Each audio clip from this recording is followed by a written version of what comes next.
just hope that the Cebuanos will realize how weird, how strange, and how abusive those responsible for chain of events have happened in the lead up to the elections and thereafter.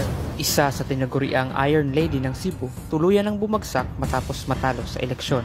Mga kontrobersya at kaso ng katiwalian, tutukan, yan ang ating alamin sa videong ito. Ngunit bago natin ipagpatuloy ang video na ito, ay nais ko munang hilingin sa iyo na mag-like, share, and subscribe sa ating YouTube channel. Maraming salamat. Sa loob ng halos 2 dekada, si Gwendolyn Garcia ay naging isa sa pinakamatatag at makapangyarihang leader sa rehiyon ng Visayas. Kilala bilang Iron Lady ng Cebu, siya ay naging simbolo ng matibay na pamumuno at matagal na pamamayani sa politika ng lalawigan. Ngunit sa kabila ng kanyang katatagan, dumating din ang panahon ng kanyang pagbagsak. Isang serye ng mga kontrobersya, suspensyon at pagkatalo sa halalan na nagbunsod ng pagtatapos ng kanyang dinastiyang politika.